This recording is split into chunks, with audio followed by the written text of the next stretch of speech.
വിശുദ്ധ മർക്കോസ് അറിയിച്ച സുവിശേഷം 15-ാം അധ്യായം 33 മുതൽ 39 വരെയുള്ള വചനങ്ങൾ. യേശുവിൻ്റെ മരണം.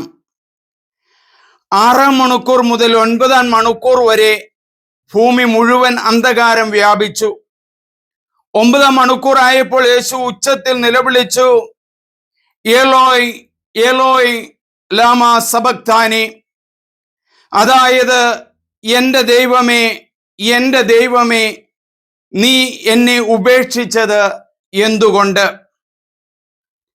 അടുത്തു നിന്നിരുന്ന ചിലർ ഇത് കേട്ട് പറഞ്ഞു, ഇതാ അവൻ ഏലിയായെ വിളിക്കുന്നു. ഒരുവൻ ഓടി വന്ന് നീർപ്പഞ്ഞി വിനാഗിരിയിൽ മുക്കി ഒരു ഞാങ്ങണമേൽ ചുറ്റി അവന് കുടിക്കാൻ കൊടുത്തുകൊണ്ട് പറഞ്ഞു, ആകട്ടെ, അവനെ താഴെ ഇറക്കാൻ ഏലിയ വരുമോ എന്ന് നമുക്ക് കാണാം. യേശു ഉച്ചത്തിൽ നിലവിളിച്ച് ജീവൻ വെടിഞ്ഞു. അപ്പോൾ ദേവാലയത്തിലെ തിരശ്ശീല മുകളിൽ നിന്ന് താഴെ വരെ രണ്ടായി കീറി.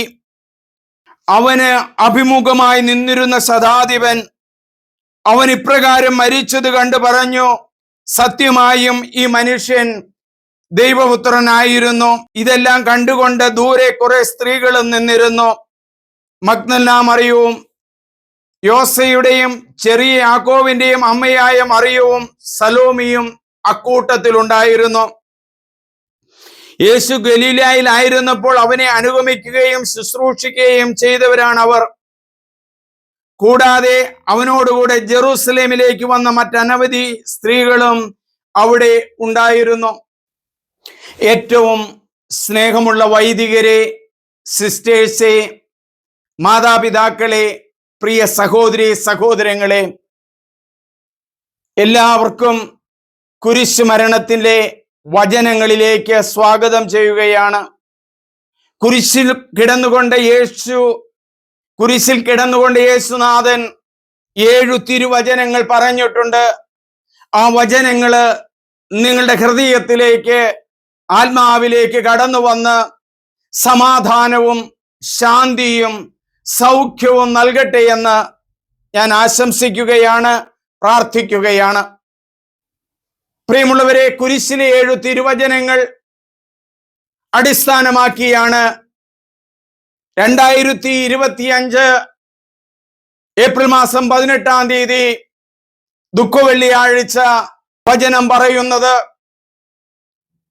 ഈ അവസരത്തില് ദീർഘമായി പ്രാർത്ഥിക്കുകയും പരിചിന്തിക്കുകയും നോട്ടെടുക്കുകയും ചെയ്തതിന് ശേഷമാണ് ഈ വചന പ്രഘോഷണം നടത്തുന്നത്. സ്നേഹമുള്ളവരെ, ഇത് ഡൊമിനിക്കൻ ക്രോസ് എന്ന പേരിൽ അറിയപ്പെടുന്ന തൂങ്ങപ്പെട്ട രൂപമാണ് ഇത്.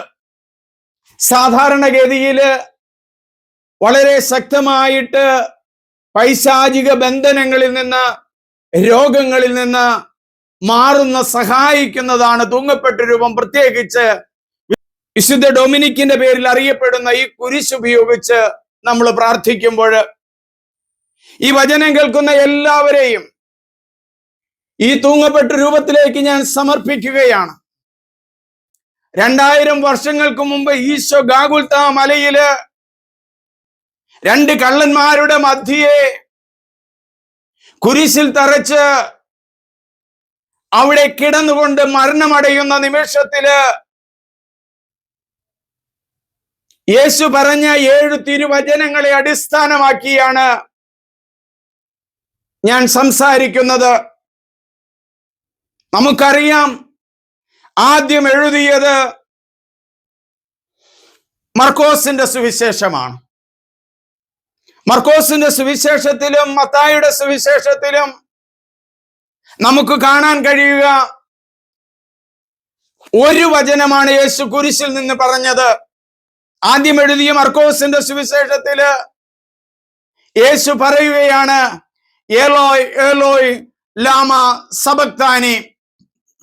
മർക്കോസിന്റെ സുവിശേഷം 15-ാം അധ്യായം 34-ാം വചനത്തിലും മത്തായിയുടെ സുവിശേഷം 27-ാം അധ്യായം 46-ാം വചനത്തിലുമാണ്. നമുക്കെല്ലാവർക്കും അറിയാം, യേശുനാഥൻ 22-ാം സങ്കീർത്തനം ഉദ്ധരിച്ചുകൊണ്ടാണ് മരിക്കുന്നത്. പഴയ നിയമത്തിന്റെ പൂർത്തീകരണമായ യേശു പഴയ നിയമം സങ്കീർത്തനങ്ങൾ ഉദ്ധരിച്ചുകൊണ്ടാണ് മരിക്കുന്നത്. യേശു തന്റെ കുരിശുമരണ വേളയില് സങ്കീർത്തനങ്ങളിൽ നിന്ന് 2 വചനങ്ങൾ ഉദ്ധരിക്കുന്നുണ്ട്. ഒന്ന് 22-ാം സങ്കീർത്തനമാണ്. എന്റെ ദൈവമേ, എന്റെ ദൈവമേ, എന്തുകൊണ്ട് എന്നെ ഉപേക്ഷിച്ചു? എന്നെ സഹായിക്കാതെയും എന്റെ രോദനം കേൾക്കാതെയും അകന്നു നിൽക്കുന്നത് എന്തുകൊണ്ട്? പകൽ മുഴുവൻ ഞാൻ അങ്ങയെ വിളിച്ചു, അങ്ങ് കേൾക്കുന്നില്ല. രാത്രിയിൽ ഞാൻ അങ്ങയെ വിളിച്ചു, എനിക്കൊരാശ്വാസവുമില്ല. ഇസ്രായേലിന്റെ സ്തുതിയുടെ സിംഹാസനത്തില് ഉപവിഷ്ടനായിരിക്കുന്നവനെ അവിടുന്ന് പരിശുദ്ധനാണ്. ഞങ്ങളുടെ പിതാക്കന്മാർ അങ്ങയെ ശരണപ്പെട്ടു, അവരെ അങ്ങ് രക്ഷിച്ചു. യേശു ഈ വചനം ഉദ്ധരിച്ചുകൊണ്ടാണ് തന്റെ കുരിശിൽ മരിക്കുന്നതായിട്ട് മർക്കോസ് സുവിശേഷകനും മത്തായി സുവിശേഷകനും നമ്മെ ഉത്ബോധിപ്പിക്കുന്നത്. എന്റെ ജീവിതത്തില് ശക്തമായ ക്യാൻസർ രോഗികൾ വരുമ്പോൾ, തകർച്ചകൾ അനുഭവിക്കുന്നവർ വരുമ്പോൾ,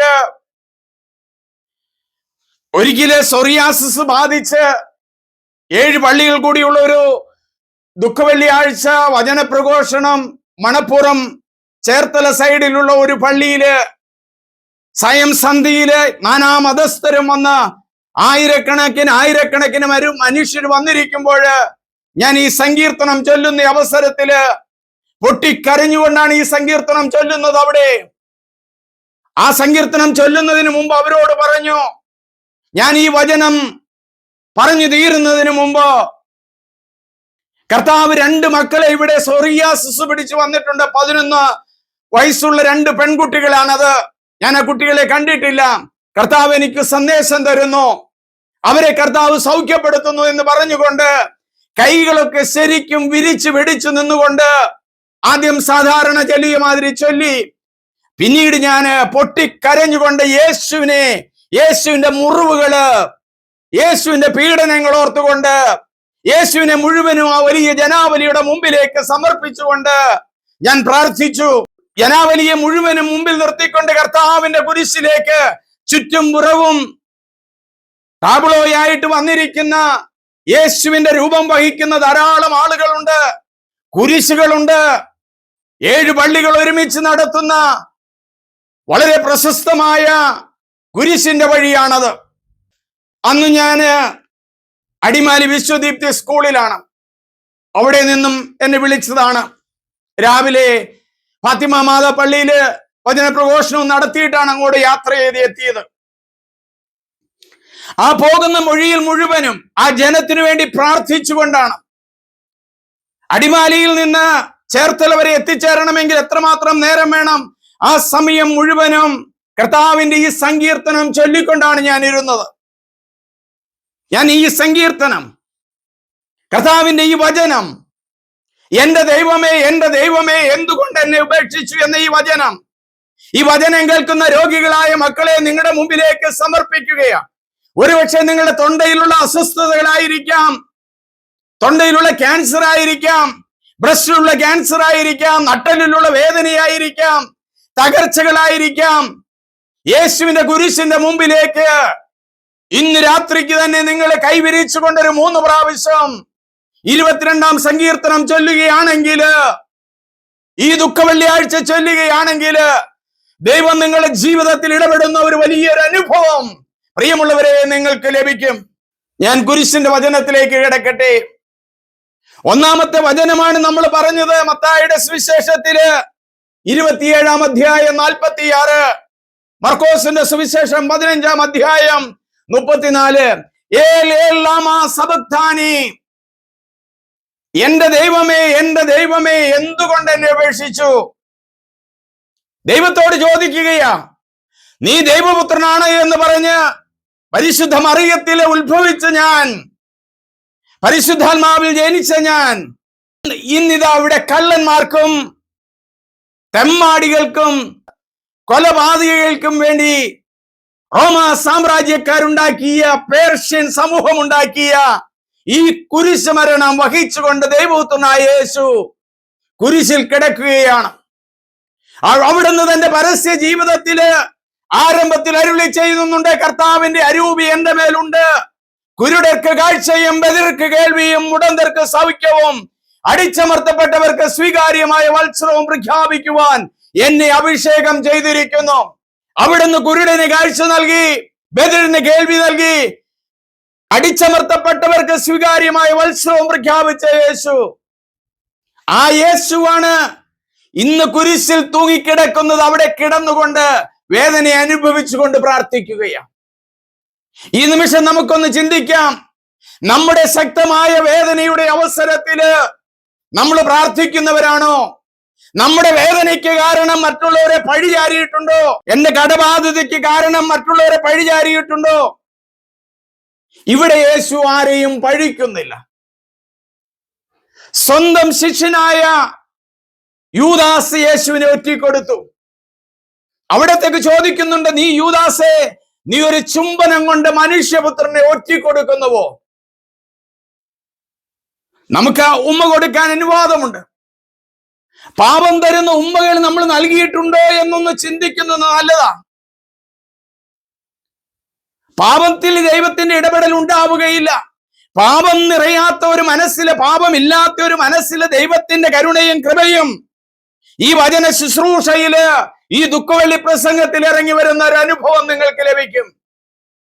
എന്റെ ദൈവമേ, എന്റെ ദൈവമേ, എന്തുകൊണ്ട് എന്നെ ഉപേക്ഷിച്ചു? എന്നെ സഹായിക്കാതെയും എന്റെ രോദനം കേൾക്കാതെയും അകന്നു നിൽക്കുന്നത് എന്തുകൊണ്ട്? പകൽ മുഴുവൻ ഞാൻ വിളിച്ചങ്ങി അപേക്ഷിച്ചിട്ടുണ്ട്, രാത്രിയിൽ അവിടുന്ന് വിളിച്ച് അപേക്ഷിച്ചിട്ടുണ്ട്. അവസാനത്തെ യേശുവിന്റെ പ്രാർത്ഥന രാത്രിയിലാണ്, ഗെത്സേമൻ തോട്ടത്തിലാണ്. കർത്താവെ, കഴിയുമെങ്കിൽ ഈ പാനപാത്രം എന്നിൽ നിന്ന് അകന്നു പോകട്ടെ എന്ന് പറഞ്ഞ് പ്രാർത്ഥിച്ചു. ആ പ്രാർത്ഥനയുടെ അവസാനമാണ്, എഴുന്നേൽക്കുവിൻ, നമുക്ക് പോകാം, എന്നെ ഒറ്റിക്കൊടുക്കാൻ ഇരിക്കുന്നവൻ യൂദാസ് വന്നിരിക്കുന്നു എന്ന് പറയുകയാണ് യേശു. വിഷമത്തിന്റെ അവസരത്തിൽ, രോഗത്തിന്റെ അവസരത്തിൽ നമ്മുടെ പ്രാർത്ഥന എങ്ങനെയാണ്? വർഷങ്ങളോളം CMI നിർമ്മൽ ഗ്രാം ധ്യാന കേന്ദ്രത്തിലും അതുപോലെ പല ധ്യാന കേന്ദ്രങ്ങളിലും ശുശ്രൂഷ ചെയ്തിട്ടുള്ള ഒരു വൈദികനാണ് ഞാൻ. പെസഹ വ്യാഴാഴ്ച വൈദികരുടെ പെരുന്നാളാണ്. ആ വൈദികരുടെ പെരുന്നാളില് പരിശുദ്ധ കുർബാന സ്വീകരിച്ചിട്ടുണ്ടാകും. എല്ലാ ക്രൈസ്തവരും കുമ്പസാരിച്ചിട്ടുണ്ടാകും. ആ കുമ്പസാരത്തിൽ ദൈവത്തിന്റെ പരിശുദ്ധാത്മാവ് നമ്മിലേക്ക് ഇറങ്ങി വന്നു.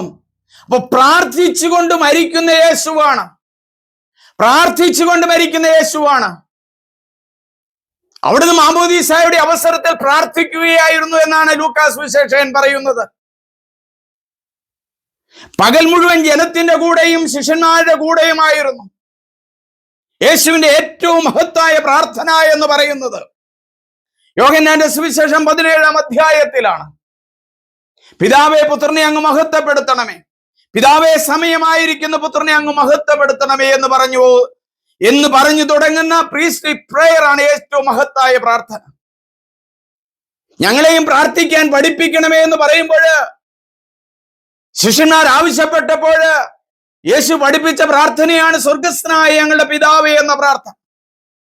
പ്രാർത്ഥിക്കുന്ന സമൂഹത്തിന്റെ മുമ്പിലാണ്, ദൈവത്തിന്റെ അനുഭവമുള്ള മക്കളുടെ മുമ്പിലാണ്, ഈ വചനം കേൾക്കുന്നവരുടെ മുമ്പിലാണ് ഈ ദുഃഖവെള്ളിയാഴ്ച ഞാൻ പറയുന്നത്.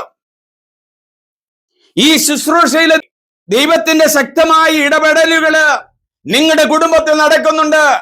മക്കളില്ലാത്ത ദമ്പതിമാരെ, ഈ ദുഃഖവെള്ളിയാഴ്ച നിങ്ങളൊന്ന് പ്രാർത്ഥിച്ചേ, ദൈവം ഇടപെടും.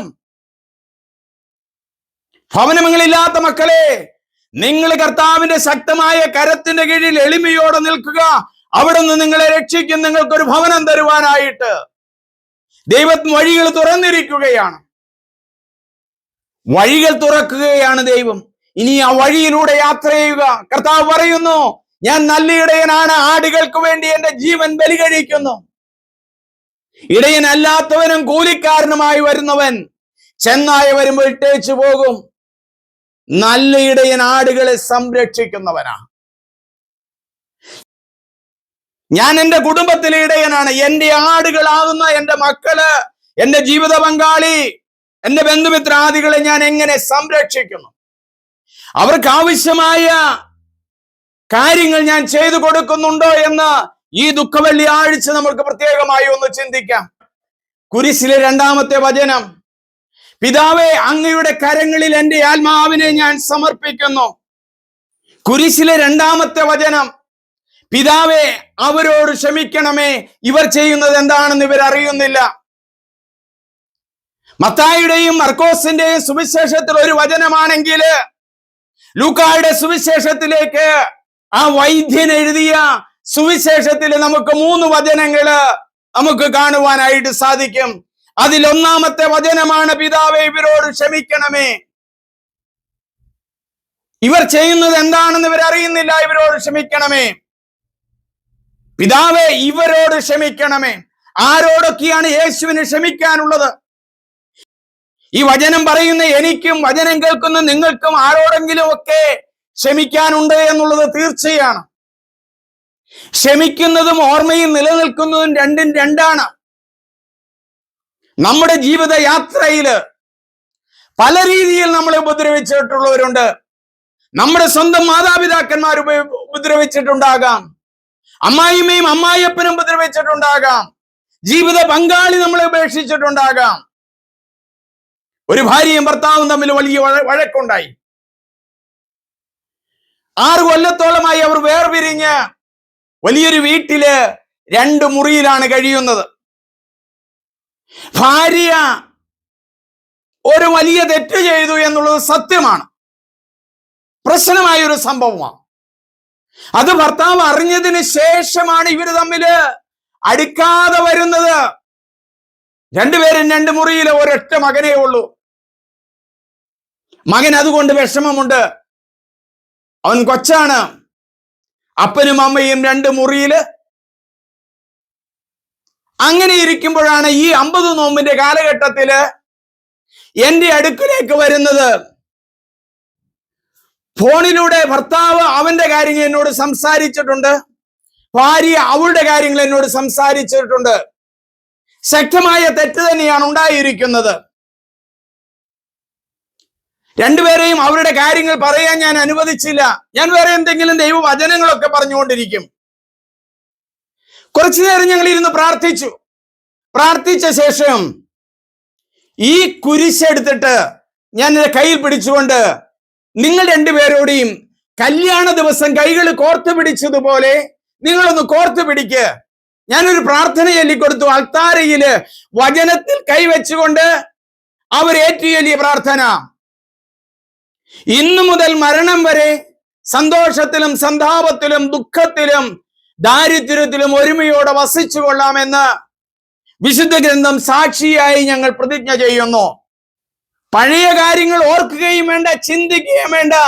കുടുംബജീവിതം നയിക്കുന്ന പ്രിയപ്പെട്ട മാതാപിതാക്കന്മാരെ, പുതിയൊരു കാര്യം കർത്താവ് നിങ്ങളുടെ ജീവിതത്തിലേക്ക് ചെയ്യുകയാണ്. വഴക്കിലും പല പ്രശ്നങ്ങളിലും കഴിയുന്ന കുടുംബനാഥന്മാരെ, കുടുംബനാഥകളെ, കർത്താവ് ഒരു പുതിയ ജീവൻ നിങ്ങൾക്ക് നൽകുകയാണ്, പുതിയൊരു ഉയർപ്പ് നൽകുകയാണ്, ഒരു പുതിയ ബന്ധക്കൂസ നൽകുകയാണ്. ഞാൻ ഈ കുരിശ് അവരുടെ കരങ്ങളിലേക്ക് വെച്ചിട്ട്, ഈ തുങ്ങപ്പെട്ട രൂപം വെച്ചിട്ട്, ആ കുരിശിലെ 7 വചനങ്ങൾ ഞാൻ ചൊല്ലി, അവരേറ്റു ചൊല്ലി. വചനത്തിന് അത്രമാത്രം ശക്തിയുണ്ട് പ്രിയമുള്ളവരെ.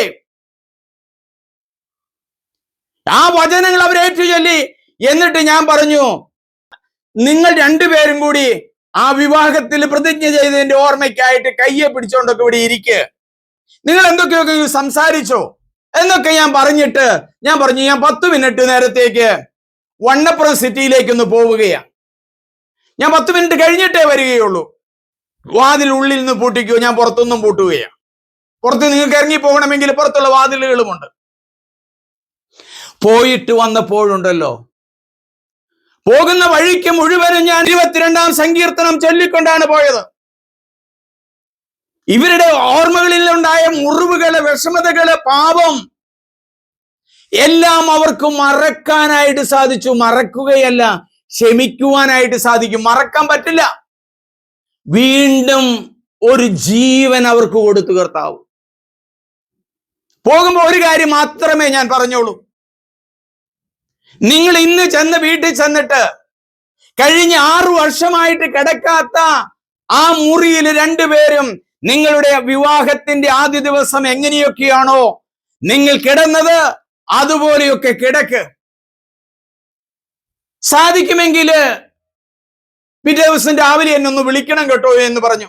രാവിലെ ഭർത്താവ് വിളിക്കുകയാണ്, അച്ഛ എല്ലാം അഴിഞ്ഞുപോയി ഞങ്ങളുടെ ജീവിതത്തില്, വീണ്ടും ഒരു പുതിയ ബന്ധക്കൂസ ഞങ്ങൾക്കിലെ വെച്ചു. അച്ഛൻ ആ കുരിശ് ഞങ്ങളുടെ കയ്യിൽ വെച്ചപ്പോഴുണ്ടല്ലോ, ഈ തൂങ്ങപ്പെട്ട രൂപം വെച്ചപ്പോഴുണ്ടല്ലോ, തൂങ്ങപ്പെട്ട രൂപത്തിന്റെ ശക്തി അതാ, തൂങ്ങപ്പെട്ട രൂപത്തിന്റെ ശക്തി അതാണ്. ഞാൻ ഇന്ന് ഈ ദിവസങ്ങളില് മനോഹരമായ യേശുവിന്റെ തൂങ്ങപ്പെട്ട രൂപമുള്ള ഒരു ദേവാലയത്തിൽ ശുശ്രൂഷ നടത്തുകയായിരുന്നു. ആ തൂങ്ങപ്പെട്ട രൂപത്തിന് കീഴെ നിൽക്കുമ്പോഴുണ്ടാകുന്ന അനുഭവം ഈ 7 വചനങ്ങളുടെ അനുഭവമാണ്, ഉയർപ്പിന്റെ അനുഭവമാണ്. അത്രമാത്രം ശക്തമാണ് കുരിശിന്റെ ശക്തി. ഇവിടെ രണ്ടാമത്തെ പറയാണ്, പിതാവേ അവരോട് ക്ഷമിക്കണമേ. എന്തുകൊണ്ടെന്നാൽ ഇവർ ചെയ്യുന്നത് എന്താണെന്ന് ഇവർ അറിയുന്നില്ല. ചെയ്തത് എന്തെങ്കിലും ആകട്ടെ. യേശുവിന് ആരോടൊക്കെയാണ് ക്ഷമിക്കാനുണ്ടായിരുന്നത്? തന്നെ ഒറ്റുകൊടുത്ത യൂദാസിനോട്, തന്റെ കർണത്തിനടിച്ച പ്രധാന പുരോഹിതന്റെ പടയാളിയോട്, കയ്യിൽ കെട്ടിയിട്ടിട്ട് നഗ്നനാക്കി നിർത്തിയിട്ട് കൂർത്തുമൂർത്ത ആണികൾ കൊണ്ട് അടിച്ച് തന്റെ ശരീരം പൊട്ടിച്ച് മാംസം മുഴുവനും ചിതറി തെറിച്ചു കർത്താവിന്റെ ആ ശരീരം. അത്രമാത്രം ശക്തമായിരുന്നു ആ വേദന. പ്രിയമുള്ളവരെ, ക്ഷമിക്കുമ്പോഴാണ് കർത്താവ് രോഗസൗഖ്യം നൽകുന്നത്. 14 വർഷം ഞാനൊരു ധ്യാന കേന്ദ്രത്തിലായിരിക്കുമ്പോൾ ക്ഷമയുടെ ക്ലാസ് ഉണ്ട്, 3-4 മണിക്കൂറുള്ളതാണ്. ആ ക്ലാസ് എടുത്തു കഴിയുമ്പോഴുണ്ടല്ലോ, എത്രയധികം സോറിയാസിസുമായിട്ട് വന്നവരും സൗഖ്യപ്പെട്ടു പോയിട്ടുണ്ട്. കൈവിരലുകളൊക്കെ ഇങ്ങനെ ഇരിക്കുന്ന സന്ധിവാദം കൊണ്ടിരിക്കുന്നവര് സൗഖ്യപ്പെട്ടിട്ടുണ്ട്. സഭാജീവിതം ഉപേക്ഷിച്ചു പോകണമെന്ന് പറയുന്ന സന്യാസികളും വീണ്ടും ഒരു തിരിച്ചുവരവ് നടത്തി സഭയിൽ വലിയ ഉന്നതനായ ആളുകളായി തീർന്നിട്ടുണ്ട്. ഇന്ന് സഭയെ നയിക്കുന്നവരാണ്. അവർക്ക് ദൈവത്തിന്റെ അനുഭവം ലഭിക്കുകയാ ഈ കുരിശിലെ വചനങ്ങളൊക്കെ ചൊല്ലുമ്പോൾ. എലിസബത്ത് എന്ന് പറയുന്ന ഒരു സഹോദരി, ഈ ഹിപ്പിന്റെ ഇവിടെയുള്ള എല്ലുകൾക്കൊക്കെ വേദനയായിട്ട് വന്നു. ഈ കുരിശിലെ 7 വചനങ്ങളാണ് ഞാൻ അവളോട് ചൊല്ലാൻ പറഞ്ഞത്. 7 പ്രാവശ്യം ചൊല്ലിക്കഴിഞ്ഞപ്പോൾ വന്ന വേദനകളും ദുഃഖങ്ങളും വേദനകളും എല്ലാം അവൾ ഇന്ന് പൂർണ്ണമായി മാറി. ഇന്നും ഞങ്ങൾ കൊല്ലത്ത് നല്ല സ്നേഹത്തിലായിരിക്കുന്ന കുടുംബമാ, യോഹന്നാനും എലിസബത്തും. ദൈവത്തിന്റെ ഇടപെടൽ നടക്കും. ക്ഷമിക്കുമ്പോൾ ഓർമ്മയിൽ നിന്ന് പോകുകയില്ല, ഓർമ്മയിൽ ഉണ്ടാകും. തീർച്ചയാ നമ്മൾ സമാധാനമുള്ളവരായി തീരും, ശാന്തിയുള്ളവരായി തീരും. കുരിശിലെ 3-ാമത്തെ വചനം, നീ ഇന്ന് എന്നോടുകൂടെ പറുദീസായിലാണ്. ഗാഗുൽത്തായുടെ പെരുമാറിയില് 2 കള്ളന്മാരുണ്ട്. യേശുവിന് വലത് സൈഡിലും ഇടത് സൈഡിലും. ഇടത് സൈഡിൽ കിടന്ന ആ കള്ളൻ ദുഷിച്ചു പറഞ്ഞു എന്നാണ് വചനം പറയുന്നത്. എന്നാൽ വലത് സൈഡിൽ കിടന്ന മനുഷ്യൻ പറയുക, അവനോ ഒരു തെറ്റും ചെയ്തിട്ടില്ല, അവനോ ഒരു തെറ്റും ചെയ്തിട്ടില്ല. തെറ്റ് ചെയ്യാത്തവൻ കുരിശിൽ കിടക്കുകയാ. ഈ തെറ്റ് ചെയ്യാത്തവൻ കുരിശിൽ കിടക്കുമ്പോൾ ഒരു ഉയർപ്പുണ്ടെന്ന്, അവനൊരു രക്ഷയുണ്ടെന്ന് സന്ദേശമായി നിങ്ങളോട് പറയുക. കുരിശിൽ കിടക്കുന്നവന്, തെറ്റില്ലാത്തവന്, കുറവുകളുള്ളവന് കർത്താവ് ഒരു രക്ഷ നൽകുകയാണ്. നമ്മുടെ കഴിവോ പ്രാപ്തിയോ ഒന്നും അല്ല ഈ കുരിശിന്റെ മുമ്പിൽ ഇരിക്കുമ്പോൾ, ഈ മനോഹരമായ കുരിശിന്റെ മുമ്പിൽ, ഈ ഡൊമിനിക്കൻ ക്രോസിന്റെ മുമ്പിൽ നിൽക്കുമ്പോൾ നിങ്ങൾക്കുണ്ടാകുന്നത് യേശുവിന്റെ വചനമാ. നീ എന്നോടുകൂടെ പറുദീസയിലാണ്. ഈ വചനം കേൾക്കുന്ന മക്കളെ, നിങ്ങളുടെ ഹൃദയത്തിന്റെ ഉള്ളിലേക്ക് കർത്താവിന്റെ വചനം കടന്നു വരുന്നു. നീ എന്നോടുകൂടെ പറുദീസയിലാണെന്നുള്ള ചിന്ത വരുമ്പോൾ കർത്താവിന്റെ തിരുരക്തം നിങ്ങളുടെ ശരീരങ്ങളിലേക്ക്, ധമനികളിലേക്ക് ഒഴുകിയിറങ്ങി നിങ്ങളെ സുഖപ്പെടുത്തുന്നുണ്ട്, നിങ്ങൾക്ക് രക്ഷ നൽകുന്നുണ്ട്. ദമ്പതികളെ നിങ്ങളെ പ്രത്യേകമായി ദൈവം തെരഞ്ഞെടുക്കുക. തൂങ്ങപ്പെട്ട രൂപം നിങ്ങളുടെ വീട്ടിലുണ്ടാകണം, നിങ്ങളുടെ കിടപ്പ് മുറിയിൽ ഉണ്ടാകണം. വലിയ ദൈവശാസ്ത്രമൊന്നും എനിക്ക് പറയാൻ അറിയില്ല. ദൈവശാസ്ത്രം വേണം. പക്ഷെ ദൈവശാസ്ത്രത്തെക്കാൾ കൂടുതലായിട്ട് കർത്താവിന്റെ ഉയർപ്പിന്റെ സ്നേഹവും ഈ കുരിശിലെ വചനങ്ങളും നിങ്ങൾക്ക് ശക്തി നൽകുന്നുണ്ട്. എന്റെ മനസ്സിലേക്ക് ഈ കുരിശിലെ വചനം പറയുമ്പോൾ ആത്മാവിന്റെ പരിശുദ്ധാത്മാവിന്റെ ശക്തമായ ഇടപെടൽ നടക്കുകയാണ്. നിങ്ങളെ ഓരോരുത്തരെയും രക്ഷിക്കുകയാണ്. പരീക്ഷ എഴുതിയിരിക്കുന്ന മക്കളെ, പ്രത്യേകിച്ച് SLC പ്ലസ് 2 എഴുതിയിരിക്കുന്ന കുട്ടികളെ, പരീക്ഷയുടെ റിസൾട്ട് വരുന്നത് വരെ 7 പ്രാവശ്യം വെച്ച് ചെല്ലുക ഈ 7 വചനങ്ങള്. റിസൾട്ട് നിങ്ങൾ ഉപദേശിക്കാത്ത മാർക്ക് കിട്ടും. 5 A+ പ്രതീക്ഷിക്കുന്ന സ്റ്റേറ്റ് സിലബസിലെ മക്കൾക്ക് 7 കിട്ടും. 7 പ്രതീക്ഷിക്കുന്നവന് 10 കിട്ടും.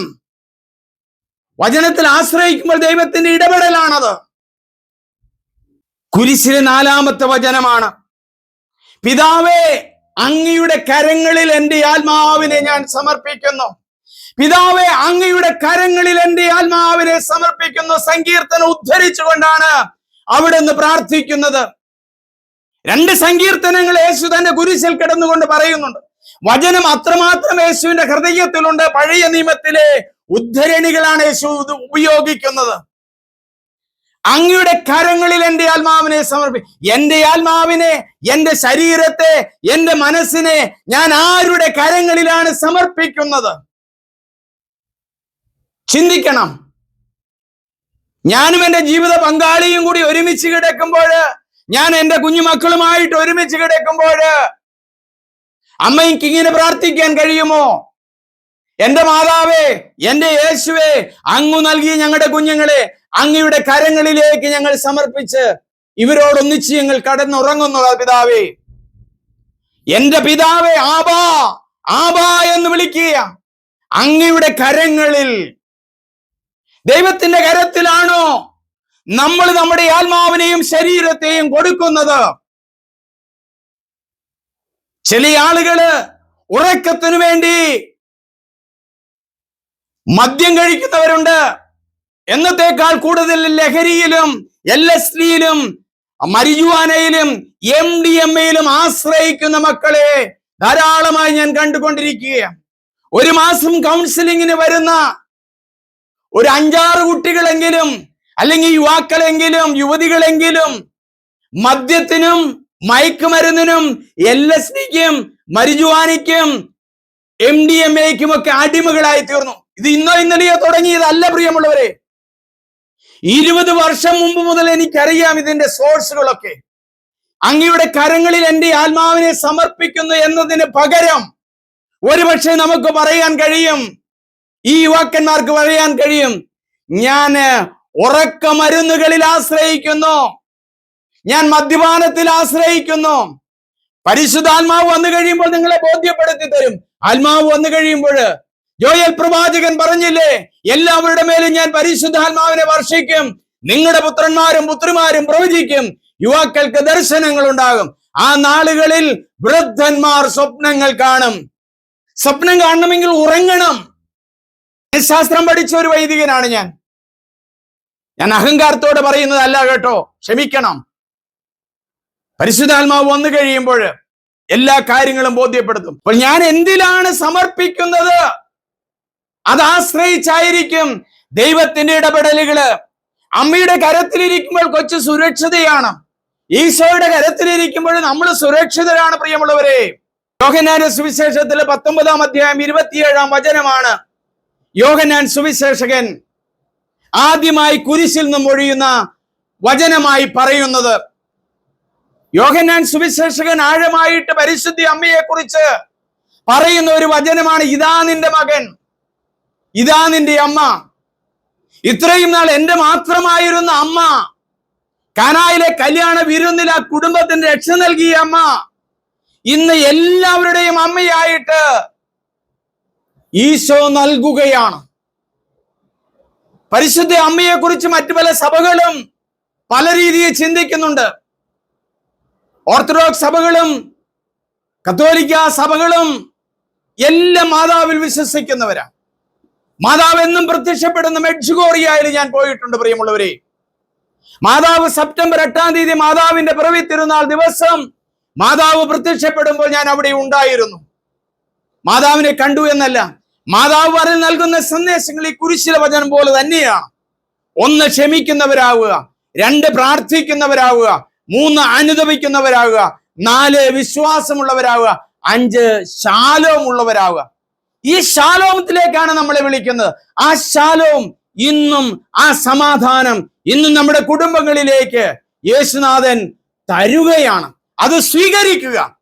ആ സ്വീകരണം വഴി അമ്മയോടുകൂടെ സ്വർഗീയ യാത്ര ചെയ്യുന്നവരാ. വിശുദ്ധ കന്യാമറിയത്തിന്റെ ജപമാല എന്ന് പറയുന്ന റോസാരിയം വെർജിനീസ് മരിയെ എന്ന് പറയുന്ന ആ മനോഹരമായ അപ്പസ്തോലിക് ലെറ്റർ ജോൺ പോൾ മാർപ്പാപ്പ ഈ കാര്യങ്ങളാണ് പറയുന്നത്. ആ കുരിശിലെ വചനത്തോട് ചേർന്ന്, മറിയത്തോട് ചേർന്ന് നമ്മൾ മുൻപോട്ട് നയിക്കുന്നവരാ. അങ്ങനെ ഉദ്ധാനം പ്രതീക്ഷിച്ച് മുന്നേറുന്നവരാണ് നമ്മൾ ഓരോരുത്തരും. ദൈവം നമ്മെ അനുഗ്രഹിക്കുന്ന നിമിഷങ്ങളാണ്. 6-ാമത്തെ വചനമാണ്, എനിക്ക് ദാഹിക്കുന്നു. യേശു കുരിശിൽ കിടന്നുകൊണ്ട് യോഹന്നാന്റെ സുവിശേഷത്തില് 19-ാം അധ്യായത്തിൽ 29 പറയും, എനിക്ക് ദാഹിക്കുന്നു. കൽക്കട്ടയിൽ മദർ തെരേസ്യ അടക്കിയിരിക്കുന്ന ആ സ്ഥലത്ത് ചെല്ലുമ്പോൾ വലിയൊരു കുരിശ് രൂപമുണ്ട്. ആ കുരിശ് രൂപത്തിന് താഴെ എഴുതി വെച്ചിരിക്കുക, ഐ തോസ്, എനിക്ക് ദാഹിക്കുന്നു. യേശുവിനെ അറിഞ്ഞ മദർ തെരേസയ്ക്ക് ആ യേശുവിന്റെ ദാഹമൊന്ന് ശമിപ്പിക്കാൻ, മാനവന്റെ വേദനകൾ മനസ്സിലാക്കാൻ, ഒരു നേരം ഭക്ഷണം കഴിക്കാനില്ലാത്തവന് ഭക്ഷണം കൊടുക്കാൻ, അബോർഷൻ കൊണ്ടുപോകുന്ന കുഞ്ഞുങ്ങളെ രക്ഷിക്കാൻ മദർ തെരേസ ഒരു സോഷ്യൽ വർക്കർ അല്ല. ഇന്ന് സഭകളിൽ പലരും പറയുന്ന സോഷ്യൽ വർക്കിനെ കുറിച്ച്, ക്രിസ്തുവിനെ കൊടുക്കാനല്ല. സോഷ്യൽ വർക്ക് നടത്തിക്കോട്ടെ, നല്ലത് തന്നെ. കർത്താവിനെ കൊടുത്തുകൊണ്ടുള്ള സോഷ്യൽ വർക്ക് നമ്മുടെ പ്രാർത്ഥനയുടെ, നമ്മുടെ ചെയ്തികളിലൂടെ നമ്മൾ നടത്തണം. സോഷ്യൽ വർക്ക് മാത്രമായാൽ ദൈവത്തിന്റെ ഇടപെടൽ നടക്കില്ല. Social work with prayer. അവരുടെ സിസ്റ്റേഴ്സിനോട് പറയും, നിങ്ങൾ മണിക്കൂറുകൾ തമ്പുരാന്റെ മുമ്പിൽ അവരെ ചെലവഴിക്കണമെന്ന് മദർ തെരേസ. അത്രയും ശക്തമാണ് മദർ തെരേസയുടെ ജീവിതം. കുരിശിലെ 7-ാമത്തെ വചനം, എല്ലാം പൂർത്തിയായി. യോഹന്നാന്റെ സുവിശേഷം 19-ാം അധ്യായം 30-ാമത്തെ വചനമാണ്. അവസാനം എല്ലാം പൂർത്തിയായി. എല്ലാം പൂർത്തിയായി. അവിടുന്ന് തന്റെ തല ചായ്ച്ച് തന്റെ ആത്മാവിനെ സമർപ്പിച്ചു. ഈ കുരിശിൽ കടന്ന യേശുവിന്റെ അവസാനത്തെ വചനമാണ്. ഈ ലോകത്ത് ദൈവപുത്രനായി ജീവിച്ചിരിക്കുമ്പോൾ ഉയർപ്പിന് മുമ്പ് അവസാനം പറയുന്ന വചനമാണ്, എല്ലാം പൂർത്തിയായി. നമുക്ക് എത്ര പേർക്ക് സമാധാനത്തോടെ പറയാൻ കഴിയും എല്ലാം പൂർത്തിയായി എന്ന് പറഞ്ഞ് മരിക്കാൻ കഴിയുമോ? എനിക്ക് ചെയ്യാവുന്ന വചനങ്ങളൊക്കെ പറഞ്ഞു, എനിക്ക് ചെയ്യാവുന്ന കാര്യങ്ങളൊക്കെ ദൈവത്തിന് വേണ്ടി ചെയ്യാവുന്നത് ചെയ്തു. അങ്ങനെയാണെങ്കിൽ ദൈവം നമുക്ക് പ്രതിഫലം നൽകും. നല്ല ആടുകളെയും കോലാടുകളെയും വേർതിരിക്കുന്ന പോലെ ദൈവം നമ്മെ വേർതിരിക്കും. ഏറ്റവും സ്നേഹമുള്ളവരെ, ഞാൻ എൻ്റെ ഒരു അനുഭവം കൂടി പറഞ്ഞു വെച്ചുകൊണ്ട് ഞാൻ ഈ വചനം അവസാനിപ്പിക്കുകയാണ്. ഞാൻ തുടങ്ങിയ വചനം ഇതായിരുന്നു, എൻ്റെ ദൈവമേ, എൻ്റെ ദൈവമേ, എന്തുകൊണ്ട് എന്നെ ഉപേക്ഷിച്ചു? ചേർത്തലയില് ഏതാനും വർഷങ്ങൾക്ക് മുമ്പ് അടിമാലി വിശ്വദീപ്തിയിൽ നിന്ന് വെള്ളിയാഴ്ച പ്രസംഗം പറയാനായിട്ട് പോവുകയാണ്. അപ്പൊ അവിടെ വചനം പ്രസംഗം പറഞ്ഞുകൊണ്ടിരിക്കുമ്പോൾ എൻ്റെ ഓർമ്മയിൽ വന്നു എന്നല്ല, എൻ്റെ ഓർമ്മയിലേക്ക് വരികയാണ്. ഇവിടെ 2 സോറിയാസിസ് പിടിച്ച പെൺകുട്ടികളുണ്ട്. ഞാൻ പറഞ്ഞതാണത്.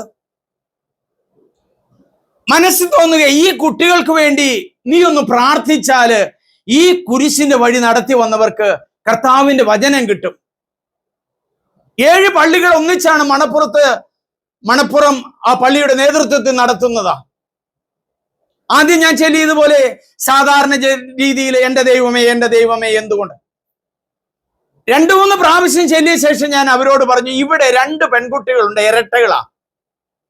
ആ കുട്ടികളെ കർത്താവ് സുഖപ്പെടുത്താൻ ആഗ്രഹിക്കുന്നു എന്ന് പറഞ്ഞ് ഞാൻ നാടകത്തിലൊക്കെ അഭിനയിച്ചിട്ടുള്ള ഒരു വ്യക്തിയാണ്. അപ്പൊ ആ അഭിനയിക്കുന്ന ആ ഒരു ചാതുര്യത്തോടെ ഞാൻ ആരംഭം തുടങ്ങി. നിങ്ങൾ കരയുകയാണെന്നൊന്നും വിചാരിക്കേണ്ട. എന്റെ ഹൃദയത്തിൽ ഇപ്പോൾ ചില വ്യക്തികളുണ്ട്, അവരുടെ സൗഖ്യത്തിന് വേണ്ടി കൂടിയാണ് ഞാൻ പറയുന്നത്. കൈകളൊക്കെ വിരിച്ചു നിന്നിട്ട് ഞാൻ പറയാൻ തുടങ്ങി, പ്രാർത്ഥിക്കാൻ തുടങ്ങി. കരഞ്ഞ് പ്രാർത്ഥിച്ചതുപോലെ തന്നെ ഞാൻ ചെയ്തു കൊള്ളട്ടെ. നിങ്ങളുടെ അനുവാദത്തോടു കൂടിയാണ് ചെയ്യുന്നത്. എന്റെ ദൈവമേ, എന്റെ ദൈവമേ, എന്തുകൊണ്ട് എന്നെ ഉപേക്ഷിച്ചു? എന്നെ സഹായിക്കാതെയും എന്റെ രോദനം കേൾക്കാതെയും അകന്നു നിൽക്കുന്നത് എന്തുകൊണ്ട്? പകൽ മുഴുവൻ ഞാൻ അങ്ങയെ വിളിച്ചു, അങ്ങ് കേൾക്കുന്നില്ല. രാത്രിയിൽ ഞാൻ അങ്ങയെ വിളിച്ചു, എനിക്കൊരാശ്വാസവുമില്ല. ഇസ്രായേലിന്റെ സ്തുതിയുടെ സിംഹാസനത്തിൽ ഉപവിഷ്ടനായിരിക്കുന്നവര് അവിടുന്ന് പരിശുദ്ധനാണ്. ഞങ്ങളുടെ പിതാക്കന്മാർ അങ്ങയെ ശരണപ്പെട്ടു, അവരെ അങ്ങ് രക്ഷിച്ചു. സ്നേഹമുള്ളവരെ, ഇതുപോലെ കരഞ്ഞ് കണ്ണൊക്കെ നിറഞ്ഞ് യേശുവിന്റെ കുരിശിന്റെ രൂപം പിടിച്ച് പ്രാർത്ഥിച്ചുകൊണ്ടിരിക്കുമ്പോൾ അടുത്തുള്ള കടകളിലൊക്കെ ഇരിക്കുന്ന എല്ലാ മതസ്ഥരും മുമ്പോട്ട് വരികയാണ്. ആ കുട്ടികൾ രണ്ടുപേരും മുൻപോട്ട് വന്നു. അവിടെയുള്ള ആളുകൾക്ക് പലർക്കും അറിയാം, ഈ പെൺകുട്ടികള് സോറിയാസിസ് എന്ന് പറയുന്ന രോഗത്തിന്റെ കടും പിടുത്തത്തിലാണ്, ശക്തമായ രോഗത്തിലാണ്. പ്രാർത്ഥന കഴിഞ്ഞപ്പോൾ അവളുടെ ആ രോഗം മുഴുവനും എടുത്തു മാറ്റി. വചനത്തിന്റെ ശക്തിയാണത്, കുരിശിലെ വചനത്തിന്റെ ശക്തിയാണത്. യേശു ഈ പ്രാർത്ഥന ചൊല്ലുന്നത് ആ കുരിശിൽ കിടന്ന് മാത്രമായിരിക്കണമെന്നില്ല. തന്റെ അടുത്തേക്ക് വന്ന ഓരോരുത്തർക്കും വേണ്ടിയിട്ടും യേശു സങ്കീർത്തനങ്ങളാണ് ചൊല്ലിയത്. കൃതജ്ഞതാ സങ്കീർത്തനം ചൊല്ലിയാണ് പെസഹ രാത്രിയിൽ പോയത്. 121 സങ്കീർത്തനം. പർവ്വതങ്ങളിലേക്ക് ഞാൻ കണ്ണുകൾ ഉയർത്തുന്നു, എവിടുന്ന് എനിക്ക് സഹായം വരുന്നു? എനിക്ക് സഹായം കർത്താവിൽ നിന്ന് വരുന്നു. നിങ്ങൾക്ക് സഹായം ക്രൂശിതനായ യേശുവിന്റെ മുമ്പിൽ നിന്ന് വരികയാണ്. ഞാൻ പ്രാർത്ഥിക്കുകയാണ്. ഈ വചനം കേൾക്കുന്ന ആരെങ്കിലും രോഗികളാണെങ്കിൽ, കടബാധിതരാണെങ്കിൽ, വിവാഹ തടസ്സമുണ്ടെങ്കിൽ, പ്രിയമുള്ളവരെ, കൈകൾ യാചനാരൂപത്തിൽ പിടിച്ച് പ്രാർത്ഥിക്കട്ടെ. കർത്താവായ യേശുവേ, ഈ തൂങ്ങപ്പെട്ട രൂപം ഉപയോഗിച്ചുകൊണ്ട് വിശുദ്ധ ഡൊമിനിക്കിന്റെ ഈ കുരിശ് രൂപം പിടിച്ചുകൊണ്ട് ബ്ലാക്ക് മെഡോണ എന്ന് പറയുന്ന പരിശുദ്ധ മാതാവിന്റെ വലിയ ദേവാലയത്തിൽ നിന്നും എനിക്ക് ലഭിച്ച ഈ കുരിശ് ഉപയോഗിച്ചുകൊണ്ട് നാഥാ ഞാൻ പ്രാർത്ഥിക്കുന്നു. ആ കുരിശിലെ 7 വചനങ്ങളും, പിതാവേ, ഇവർ ചെയ്യുന്നത് എന്താണെന്ന് ഇവർ അറിയുന്നില്ല, ഇവരോട് ക്ഷമിക്കണമേ. നീ എന്നോടുകൂടെ പർദീസായിലാണ്, എനിക്ക് ദാഹിക്കുന്നു. എന്റെ ദൈവമേ, എന്റെ ദൈവമേ, എന്തുകൊണ്ട് എന്നെ ഉപേക്ഷിച്ചു? ഇതാ നിന്റെ അമ്മ, ഇതാ നിന്റെ മകൻ, എനിക്ക് ദാഹിക്കുന്നു. എല്ലാം പൂർത്തിയായി.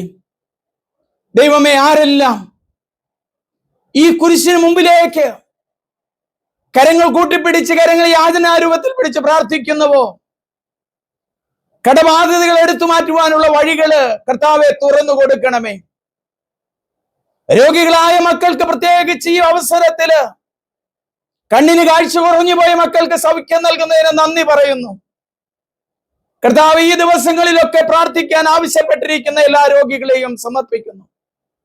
ദൈവമേ, അങ്ങയുടെ ശാന്തി കൊടുക്കണമേ, സമാധാനം കൊടുക്കണമേ. ഈ കുരിശിന്റെ വഴിയിൽ നിന്ന് ഇവർക്ക് ലഭിക്കുന്ന സമാധാനം, ഈ കുരിശിന്റെ വഴിയിൽ നിന്ന് ലഭിക്കുന്ന ശാന്തി, കുരിശിലെ വചനങ്ങൾ നൽകുന്ന ആ ഉണർവ് ഈ മക്കൾക്ക് ലഭിക്കട്ടെ. കർത്താവേ, ഇവരെ ഓരോരുത്തരെയും സമാധാനത്തിൽ പറഞ്ഞയക്കണമേ, ഇവരെ സമാധാനത്തിൽ പറഞ്ഞയക്കണമേ. വചനം കേട്ടുകൊണ്ടിരിക്കുന്നവർ കരങ്ങൾ കൂട്ടിപ്പിടിക്കട്ടെ. വിശുദ്ധ ഡൊമിനിക്കിന്റെ ഈ ക്രോസ് ഉപയോഗിച്ചുകൊണ്ട് നിങ്ങളെ എല്ലാവരെയും ഞാൻ ആശീർവദിക്കുകയാണ്. ഭക്തിപൂർവ്വം കൈകൾ കൂട്ടി തലകുനിച്ച് പിടിച്ച് പ്രാർത്ഥിക്കുക. നമ്മുടെ കർത്താവ് ഈശോ മിശിഹായുടെ കൃപയും പിതാവായ ദൈവത്തിന്റെ സ്നേഹവും പരിശുദ്ധാത്മാവിന്റെ സംസർഗവും ഈ കുരിശിനാൽ ആശീർവദിക്കപ്പെടുന്ന ഓരോ മക്കൾക്കും ലഭിക്കട്ടെ. സമാധാനമുണ്ടാകട്ടെ. ദൈവമേ, വലത് കാലിന്റെ മുട്ടിനും ആ പ്രദേശങ്ങളിലും രോഗികളായി കഴിയുന്നവർക്ക് എഴുന്നേറ്റ് നടക്കാൻ കൃപ കൊടുത്തുകൊണ്ടിരിക്കുന്നതിന് നന്ദി പറയുന്നു. ക്യാൻസർ രോഗികളെ സമർപ്പിക്കുന്നു. കുരിശിൻ ചുവട്ടിൽ നിന്ന മാതാവേ, ഈ വചനം കേൾക്കുന്ന ഓരോരുത്തരെയും അനുഗ്രഹിക്കണമേ, വിശുദ്ധീകരിക്കണമേ, ഇപ്പോഴും എപ്പോഴും എന്നേക്കും. ആമേൻ. ഏറ്റവും സ്നേഹമുള്ളവരെ, നിങ്ങളെല്ലാവരും ഇത് മറ്റുള്ളവർക്ക് കൊടുക്കണം, ഷെയർ ചെയ്യണം, സബ്സ്ക്രൈബ് ചെയ്യണം, ലൈക്ക് ചെയ്യണം. വചനത്തിലൂടെ എത്രയോ മക്കളാ രക്ഷപ്പെടുന്നത്. നിങ്ങൾ അങ്ങനെ ചെയ്യണം. ദുഃഖവെള്ളിയാഴ്ച എൻ്റെ ഒരു അഭ്യർത്ഥനയാണ്. ദൈവമേ നന്ദി. എൻ്റെ പേര് ഫാദർ സണ്ണി പുൽപ്പറമ്പിൽ CMI. ഞാൻ കൊടിവേലി ആശ്രമത്തിൽ താമസിക്കുന്നു. എനിക്കൊരു കൗൺസിലിംഗ് സെൻ്റർ ഉണ്ട്, ഒരു റെക്കോർഡിംഗ് സ്റ്റുഡിയോ ഉണ്ട്, എഡിറ്റിംഗ് സ്റ്റുഡിയോയുണ്ട്. വണ്ണപ്പുറത്തടുത്ത് ഒടിയപാറ എന്ന് പറയുന്ന സ്ഥലത്താണ്. എൻ്റെ ഫോൺ നമ്പർ 90 74 98 42 24.